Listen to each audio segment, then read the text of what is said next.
Lantas seperti apa situasi terkini di Palestina di tengah serangan Israel? Sudah bergabung bersama kami ada Muhammad Hussein, aktivis kemanusiaan di Gaza, Palestina, dan juga pengamat politik Timur Tengah ada Arya Sandi Yuda. Pertama-tama kami menuju ke Arya Sandi Yuda terlebih dahulu, kita ke Muhammad Hussein terlebih dahulu, aktivis kemanusiaan di Gaza. Assalamualaikum, Mas Hussein. Waalaikumsalam warahmatullahi wabarakatuh. Baik, Mas Hussein, saat ini posisi Anda di mana dan bagaimana kondisi saat ini di sana?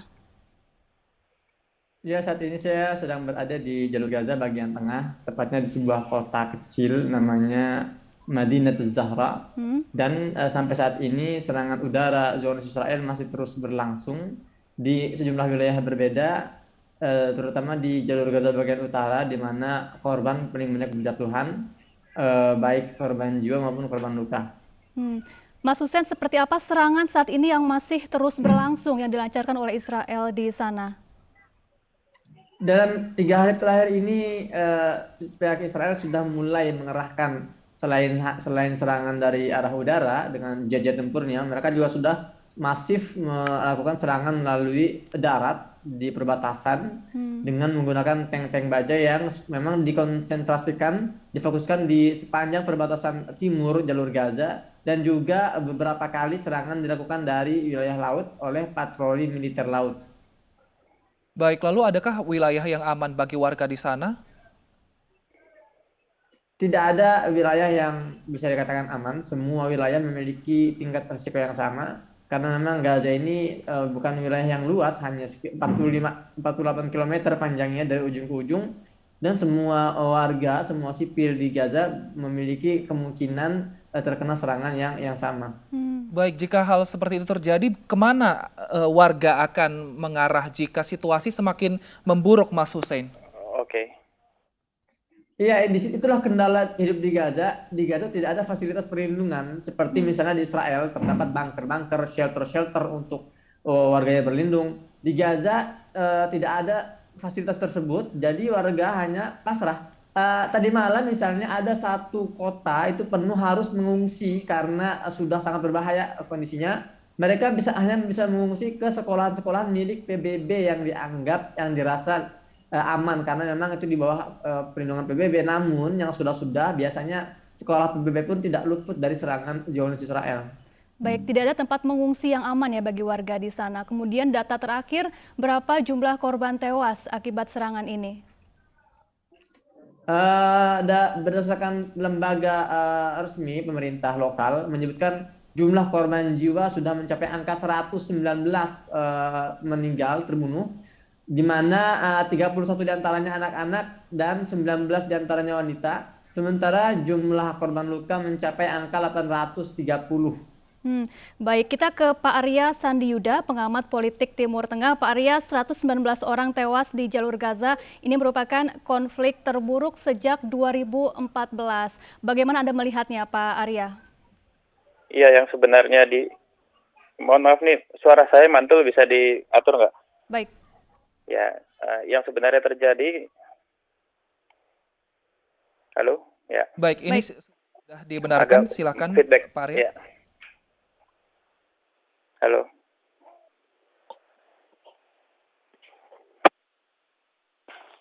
Yang sebenarnya terjadi adalah apa yang kita lihat sebagai perlawanan terhadap deeskalasi yang dianjurkan oleh PBB.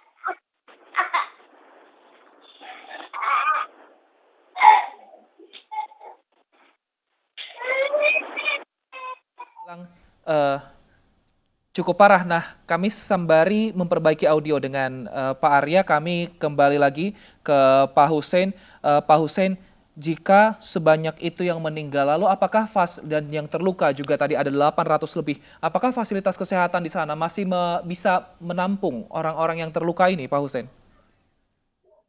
Sebetulnya sebelum adanya eskalasi, fasilitas medis di Gaza ini sudah kritis, ya, terutama memang karena Gaza ini sudah diblokade sejak 2006 dan memiliki krisis ekonomi, krisis kebersihan, dan krisis medis.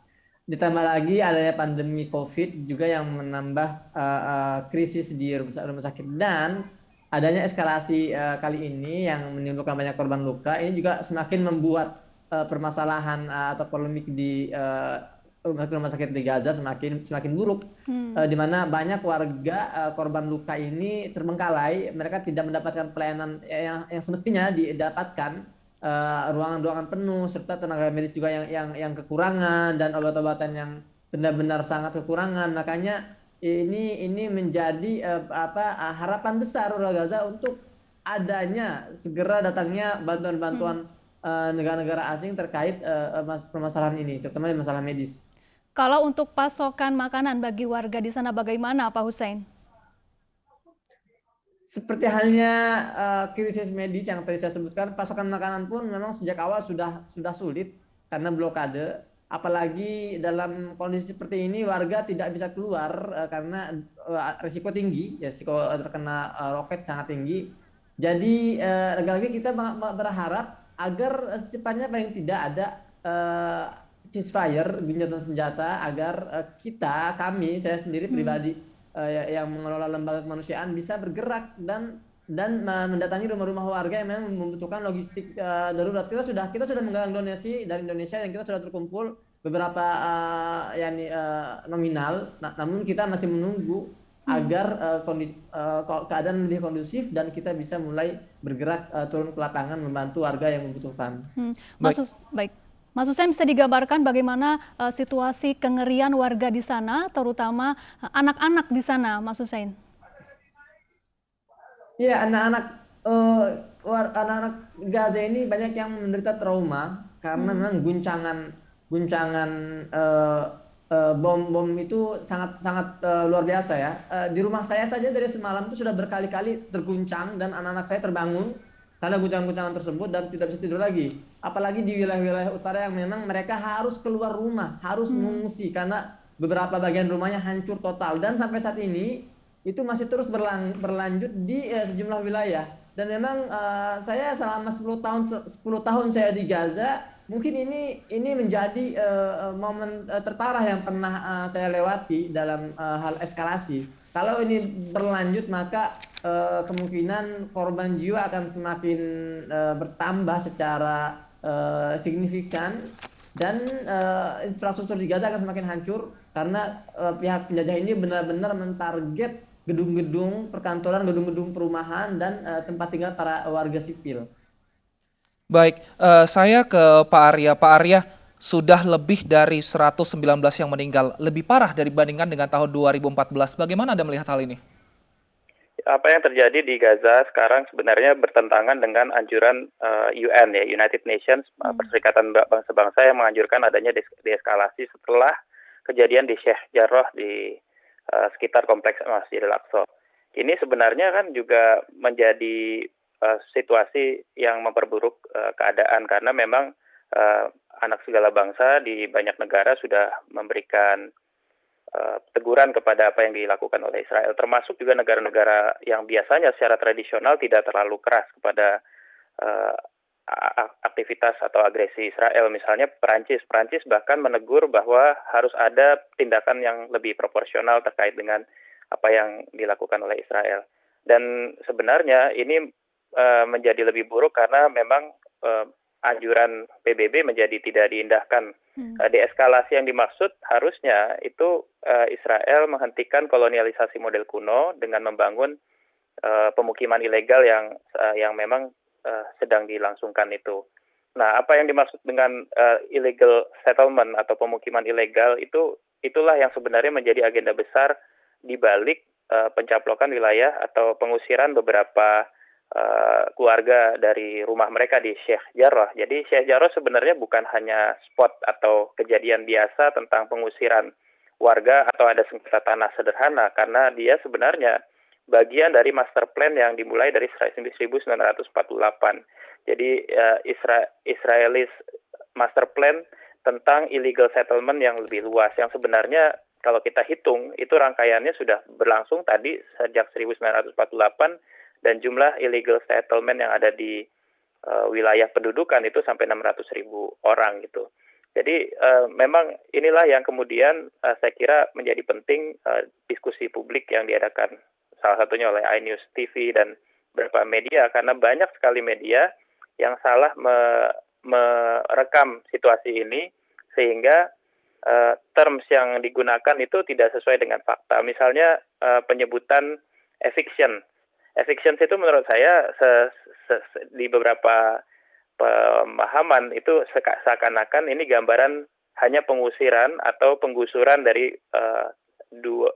beberapa keluarga gitu. Tapi sebenarnya yang terjadi itu kan sebenarnya forced expulsions atau pengusiran secara paksa yang menggunakan aparat bersenjata dan excessive use of force gitu, penggunaan instrumen kekerasan. Nah, disinilah kemudian kita melihat illegal settlement terus pengusiran secara paksa menjadi indikasi adanya sebuah pelanggaran terhadap hukum internasional, hukum humaniter internasional, bahkan Geneva Convention dan seterusnya. Saya kira begitu. Baik, rapat Dewan Keamanan PBB akan digelar tanggal 16 nanti. Hal detail apa yang perlu dibahas, Pak Hussein dan juga Pak Arya, nanti kita akan sambung dialog kita usai jeda berikut. Pemirsa tetap bersama kami di iNews Sore. Di iNews Sore pemirsa, dan masih membahas serangan Israel kepada Palestina. Sudah ada Muhammad Hussein, aktivis kemanusiaan di Gaza Palestina dan pengamat politik Timur Tengah, Arya Shandiuda. Saya ke Mas Arya terlebih dahulu. Mas Arya, rapat dari Dewan Keamanan PBB harusnya digelar tanggal 14 namun mundur jadi tanggal 16 Mei karena ada beberapa negara yang setuju. Apakah sejumlah negara yang masuk dalam Dewan Keamanan PBB ini menganggap memang isu dari serangan ini kurang begitu penting sehingga masih minta mundur untuk tanggal rapatnya? Kalau pembahasan tentang Palestina atau Israeli-Palestinian conflict itu dibahas Dewan Keamanan PBB, memang tantangan terbesarnya nanti ketika Amerika Serikat diminta pendapatnya. Karena Amerika Serikat sudah pasti unbreakable friend dari Israel, dan itu terbukti bahwa terakhir Joe Biden juga meskipun dalam kampanyenya mengatakan human rights based approach dalam US foreign policy, artinya politik luar negeri Amerika Serikat harus berbasis nilai-nilai pemuliaan atau penghargaan terhadap hak asasi manusia, dan tentunya kita melihat ada permasalahan di kasus ini, tapi kondisi dasar dari politik luar negeri Amerika Serikat yang secara tradisional merupakan unbreakable friend dari Israel itu akan menjadi permasalahan. US kemungkinan besar akan memberikan vetonya untuk tidak membahas ini. Berbeda misalnya kemudian kalau PBB diberikan kesempatan bersikap melalui majelis umum, itu artinya anak segala bangsa atau negara-negara keseluruhan itu diberikan kesempatan voting. Yang kita lihat misalnya kalau di majelis umum itu ada perubahan voting pattern atau perubahan pola penyikapan terhadap isu ini. Misalnya sejak tahun 2000-an, 2002, 2008, 2011, 2012 itu kelihatan sekali memang ada yang swinging dari pemihakan terhadap katakanlah lebih lunak kepada Israel menjadi lebih keras atau lebih tegas terhadap Israel. Kita bisa lihat itu karena dipengaruhi oleh negara-negara, khususnya negara-negara Barat. Jadi negara mayoritas di Eropa itu juga mulai sangat kritis sekali terhadap apa yang terjadi. Kita juga lihat itu terefleksi hari ini.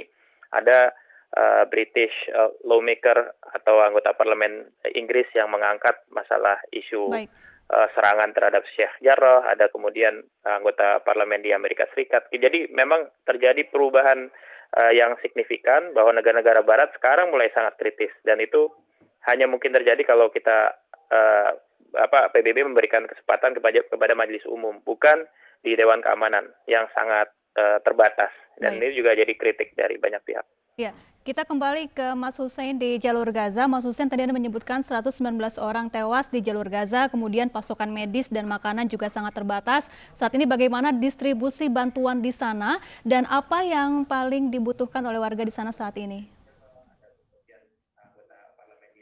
Ya, sejauh ini distribusi yang baru bisa kita lakukan, saya pribadi 2 hari yang lalu itu masih membagikan bantuan tunai untuk keluarga yang membutuhkan. Adapun untuk misalnya kita membagikan logistik itu masih cukup beresiko ya, karena memang persiapannya juga butuh waktu, dan sejauh ini belum ada saya lihat bantuan-bantuan asing yang masuk. Karena sekali lagi memang kondisinya masih belum kondusif untuk dilakukan distribusi bantuan. Namun ya kita terus berusaha, kita terus melobi pihak keamanan ya baik itu lokal maupun internasional untuk bisa intervensi agar kita bisa mulai bergerak dan ya meringankan beban warga Gaza yang sudah berhari-hari ini menjadi target atau menjadi bulan-bulanan serangan Zionis Israel.